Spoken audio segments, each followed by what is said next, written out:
G.R.S. Meade, and he did a translation, I think it was back in the 20s or 30s or something. It's a pretty long time ago. He was, and I don't much care for it, but I read I read 3 or 4 of them. Listen to Skip, yeah. So I had a pretty good sense. So what I did was I just, the boldface stuff, I did this kind of fast today. Why don't you... you want me to just read the whole thing? Yeah, why don't you just... Do you want me to comment as I read it? Yeah, why don't you do that? Okay. Because everybody has been warned in advance that we're doing the Hymn of the Pearl. Yeah. And if they have an interest, they will have listened to it. There's many different versions of it that have Since been you're recorded. recording it, they could read it and then come back. Let me read to you. We're going to tell a story here. Yeah. It's called the Hymn of the Pearl. It's pretty captivating, so prepare yourself in case you drop off. All right, this is the Hymn of the Pearl. All right, the Hymn of the Pearl translated by G.R.S. Meade. There's a bunch of different versions of this. I mean, original versions, and this one came from a place like northeast of Egypt. I forget, Syrian or somewhere, maybe Syria. I don't remember.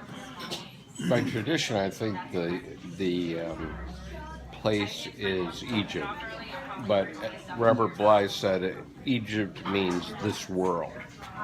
Well, the translation I saw of Egypt, it used to be called Khem, which was Dark Earth. Mm-hmm. Dark Earth. Could be this world. This world, yeah. Okay. All right. When a quite little child, I was dwelling in the house of my father's kingdom. Here it starts out as talking about the Pleroma, and that's the Pleroma. We've talked about that before, but that's the all. That's before any discrimination. That's before any. But it contains everything. It's before, it's after, and it's forever. And it's before time and space. Right. So it's before the psyche drops into time and space. But in this context, it has to do with the soul, because that's where the soul originates from. And the house of my father's kingdom is what he said. Yeah, and the soul is it's basically the journey of the soul, and that's what the whole thing about getting the pearl is. So, and the soul descends into the sensual world and it returns back to the plot in the summary is that the soul descends from the Pleroma and returns there with the pearl. And the pearl is, there's an important issue with the pearl, and we'll talk about that in a bit. And in the wealth and the glories of my upbringing, I was delighting. From the east our home, my parents, forth sent me with journey provision. You can see why I don't like this translation, but anyway. You want to do this one? Here's a different one. Do the one that I read that's a little easier. And I think you might like it a little better, actually. Okay. It's right here. All right, when I was a little child and dwelt in the kingdom of my father's house, which was a Pleroma, and delighted in the wealth and splendor of those who raised me, my parents sent me forth from the east, our homeland. The east, you realize, is where the first light comes, right? That's always the first light. They took off from me the robe of glory, which in their love they had made for me, and my purple mantle that was woven to conform exactly to my figure, and made a covenant with me, and wrote it in my heart that I might not forget it. So, from the east our home, his parents, the king, you'll find out they're the king and queen. I don't know if they say it here. Yes, they do. Okay. They represent the first, sort of like the first aeon. The aeons are levels of descent into the sensible world. So at the highest level, you've got the supreme being, which is, beyond all description, beyond all understanding. And then you've got the king and the queen, which is the basic foundational, the highest dyad, or the highest opposition, or syzygy. Yeah. It's and The highest pair of opposites. right. Yeah. Now, Bill, one thing I was wondering, do you think that this purple robe, right, fitted exactly to my body? Do you think that represents the placenta, and that the king and queen in the physical world are your actual parents? And so as you're falling into time and space, your parents have created this perfect world for you in the womb, right? And the purple robe might actually be the placenta, right? Could be, but that's a real That's a reductionist way of looking at that's it. a real literal way of taking it. I mean, you could also say this whole story is about a guy who dies. Well, who is born and then dies. Yeah. Okay. I mean, you could look at it a lot of ways, but I was just thinking in terms of consciousness and the psyche and the soul, which is the other word for soul is psyche. Yeah. And another word for soul. Okay, is king and queen the fundamental dyad? Already went through that. Pure and ultimate being. They sent him forth. Okay, this is where the self separates. This is me talking. Okay. You were just, you gave it to me to talk about. So. Absolutely. So here he goes forth, and what's happening here is you start out in you're unified, and I meant, and in the unification you're just pure self. But when you separate out and you're born into the world, or go forth into the world, it's like there's a copy or a miniature version of the entire self, and so that you've got the little self and the big self. And another way to think of that too is in terms of the twins motif, which I came across. And the idea is that in heaven there's a twin. You have a twin, and that's your big self. That's the self you come from, and then when you carry within yourself the little self, which is your memory of belonging into that heavenly celestial. The divinity within you. Yeah, there you go. I wasn't going to go into what the mantle and the robe were just yet, but that's the basic idea of the selves. When thou goest down into Egypt and bringest the one pearl which lies in the middle of the sea, which is encircled by the snorting serpent, thou shalt put on again thy robe of glory and thy mantle over it, and with thy brother, our next in rank, be heir to our kingdom. The brother, I think, is the twin, but maybe not. And but that was just one way to look at it. The other is to what's the pearl? Anybody have any idea what the pearl is? The Philosopher's Stone. Why are they sending him after the pearl? Well, why do they want him to bring it back? I mean, what's the point? Because they want him to bring back the addition of his experience.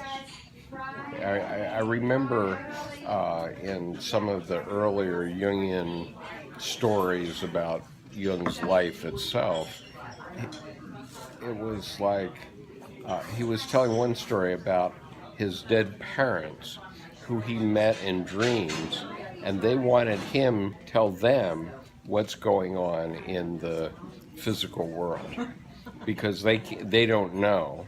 And so it's only when a new soul comes into heaven that they learn the further development of humanity, if you will.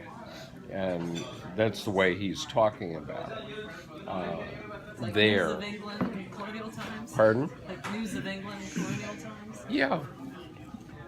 Right. I mean, it's like that, where, a ship goes out from New York and it takes, or well, a ship would go out from London and it would go to Hong Kong and then come back via India bringing tea.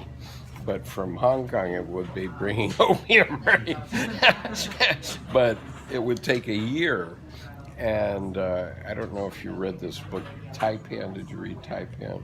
Okay, so in Taipan, when the ship is coming into Hong Kong, the ship's master puts a symbol on his mainsail, a small black square that says, you know, the market is down in London. Or if he didn't put it up there, it would mean the market was up in London. And so the traders in Hong Kong would have a few hours before the ship actually got into port. You know, they could watch for the ship and see whether this symbol was there. And if it was, they knew that the news from England was bad, and they could go trade the market down. But if they knew the news was good, they could trade the market up. Captain had a lot of power. Pardon? That Yeah. captain had a lot of power. Sure, but that's the way they were doing it. Of course, I wouldn't cross anybody. And so I That think far from home anyway. I think bringing the pearl back is bringing back news of the evolution of humanity in the form of the psyche, of course. But Okay. My way of seeing it was as individuation. You've individuated. So, sure, Yeah. it is individuation because the pearl is within you, and it was within you when you were born. But you have to find it, and the only way you can find it is by going and getting beat up in the physical world. The other thing, the pearl that lies in the sea. I'm going to read this one. Just we can back and forth a little bit. The pearl that lies in the sea, hard by the loud breathing serpent. In some of the translations, they talk about the Ouroboros, which was the serpent eating its tail, which had to do with you're rescuing the pearl from the cycles of time, from the cycles of manifestation, and again, it's the individuation, which is beyond time and space. I skipped this time. All right. I left the east and went down with 2 couriers with me.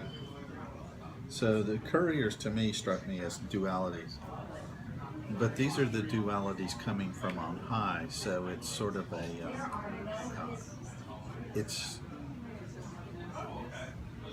I'll mention it later, but let's say there's 2 kinds of dualities. There's one that's very literal, that uses language in a very literal way. And then there's the poets and the people in music. There's all these other things where you can communicate, and you're not speaking literally, because you're always having to allude to something that's unspeakable. And so I think this duality, these 2 guys he's coming down with, are the ones that are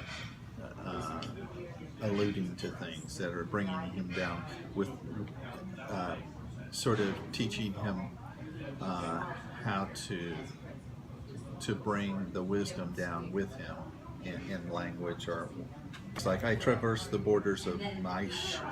I don't know if that's just my word processor couldn't handle it or what. Anyway, the mart of the eastern merchants, and I reached the land of Babel, which is the land of chaos and confusion. So he came down out of the holy celestial areas, and he's now living in chaos and confusion.